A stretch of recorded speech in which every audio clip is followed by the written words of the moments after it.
ఈ గుగ్గిల నాయనార్ జీవితంలోనే ఆ పక్కనే ఉన్నటువంటి రాజ్యంలో ఒక శివలింగం ఒకటి ఉంది. ఆ శివలింగం ఇలా ఉంటుంది, గొట్టంలాగా కింద వెడల్పుగా ఉంటుంది, పైకి వెళ్లే కొద్దీ సన్నగా ఉంటుంది. అటువంటి శివలింగం ఒకటి బాగా ఎత్తుగా ఉన్నటువంటి పీఠం మీద ఉంది. ఒక చిన్న పిల్ల ఆ శివలింగం దగ్గరికి వెళ్ళింది, అరమరిక తెలియని పిల్ల. ఆ పిల్ల వెళ్లి చేతిలో ఒక తుమ్మి పువ్వు పట్టుకుని వెయ్యాలనుకుంది. ఆ పీఠం పట్టుకుంది, ఎగిరింది, ఎక్కింది, అందలేదు. ఆ పిల్ల ఏడుపు మొదలెట్టింది.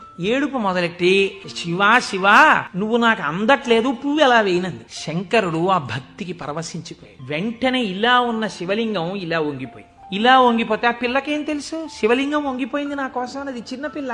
పొంగిపోయి తప్పట్లు కొట్టేసి కాసేపు ఆడేసి 2 పువ్వులు వేసేసి వెళ్ళిపోయింది. అనేక శివలింగాలు ఉంటుంటాయి కదా గుళ్ళో, ఈ శివలింగం వంగడంలో లోపలున్న శివలింగం కూడా వంగిపోయింది. మరునాడు అర్చక స్వామి చూసి భయపడిపోయాడు, ఇదేమిటి శివలింగం ఇలా వంగిపోయిందని. మహారాజుకు తెలిసింది ఇది ఏదో అరిష్టం జరుగుతుంది, శివలింగం వంగింది ఏమిటని భయపడ్డారు. ఈ శివలింగానికి వంపు దిద్దిలా పైకి తీయాలి. వాళ్ళకి ఉన్న తెలివితేటలు ఏమిటంటే ఈ వంగిపోయినటువంటి శివలింగానికి పెద్ద పెద్ద ఇనప గొలుసులేసి ఏనుగులకు కట్టి లాగించారు.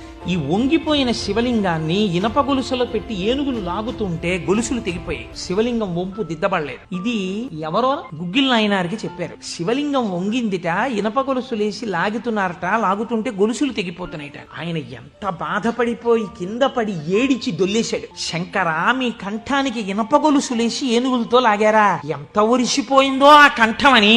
అంతే, విన్న చోటు నుంచే పరిగెత్తి పారిపోయాడు పక్క రాజ్యానికి.